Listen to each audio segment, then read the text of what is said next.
Twitter makes 2 big updates, Facebook introduces lead ads, and Instagram turns 5. That and more coming up on Social Marketing Cluster Facts. Welcome to Social Marketing Cluster Facts. I'm Leah Scudamore from Aimclear at our studio in Duluth, Minnesota. Every week we're going to give you the social scene in 5 minutes or less to keep you up to date on what's happening. So let's dive in. Twitter made a couple of big announcements this week. Monday, Jack Dorsey became CEO, and on Wednesday at the Code Mobile Conference, Kevin Weil, Twitter's head of product, discussed the next year will be focused on making the site easier for new users. After reviewing the past year's improvements and features, Weil introduced Moments. Moments is described as the best of what's happening on Twitter in an instant. In short, Twitter's curation team and a list of partners are working to gather all of the world's current events at a given moment. This will provide users with real-time updates of events that are in progress within the Twittersphere, whether or not a user follows the account at the center of the event. Examples are sporting events, shared images, and vids of other breaking news. To check out Moments, tap on the new Lightning Bolt tab on your phone. You can also swipe through topics to see what mattered by category over the last few days.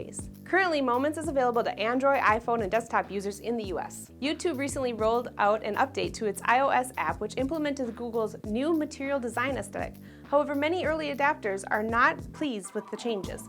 TechCrunch reports users have been flocking to the App Store to give the app a 1 or 2 star rating. Most of the complaints have been about Google doing away with the sidebar, making it harder for users to access features such as subscriptions, playlists, and previously watched history, as well as failing to adapt support to iOS 9 features like picture-in-picture, slide over, and split view. The negative reviews have overshadowed the addition of the video editing features that have been also added in the update. Now you can trim clips, add filters, and music to your video before uploading and posting it to the web. Facebook launched Reactions, a more expressive like button in Spain and Ireland on Thursday. It wasn't what everybody expected with a thumbs up and a thumbs down. It offers more emotions like love, wow, and sympathy based on a Facebook study of comments and reactions most used universally. We'd love to have it in the US as an option. Sticking with Facebook, they officially launched lead ads. The new ad allows users to connect with a business by signing up for a newsletter, offer, event, or request information about a product or service with 2 clicks. Click 1, click on the ad, and a form is populated with the user's profile information including name, email, phone number, etc.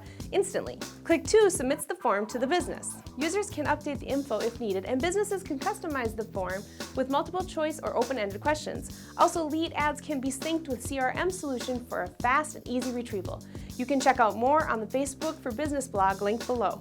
LinkedIn this week agreed to pay $13 million for sending spam emails through its Ad Connections feature. The feature allows existing members to import context from their email list and send invitations through LinkedIn. Despite members requesting that follow-up emails not be sent, LinkedIn reportedly sent multiple reminder emails, therefore violating its agreement with its members. Who's benefiting from this settlement? Any affected users. Think back, are you one of them? In Pinterest news, buyable pins have been offered to a number of additional e-commerce platforms. Pinterest for Business reports that they doubled their amount of buyable pins in the past 3 months to upwards of 60 million. E-commerce platforms such as Magneto and BigCommerce are big contenders in the buyable pins arena, and companies such as Bloomingdale's, Wayfair, and Steve Allen have also hopped on the bandwagon. A quick refresher, buyable pins give users the option to purchase the product that they are viewing on Pinterest straight from the app without going to the merchant's website. Any business that uses buyable pins receives 100% of their earnings from the sale. How does Pinterest gain revenue from this, you ask? Well, Pinterest receives its end of the deal from advertising and promotions that these businesses are pushing out. Everyone wins.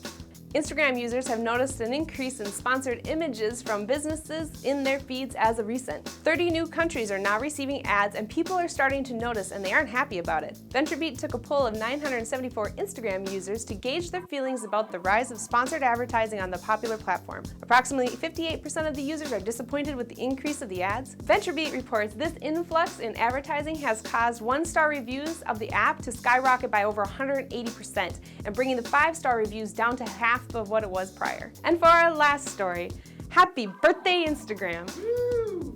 Instagram celebrated 5 years of existence by making a blog post of the history of sponsored advertising in the platform. Here's to 5 more years of selfies, pictures of food, hot dog legs, and meow cats. Millions and millions of cats. And that does it for this episode of Social Marketing Cluster Facts. You can check out the links to this week's articles below. Check out the Aimclear blog for Meow What We Do. I'm Leah Scudamore from Aimclear. We look forward to seeing you soon.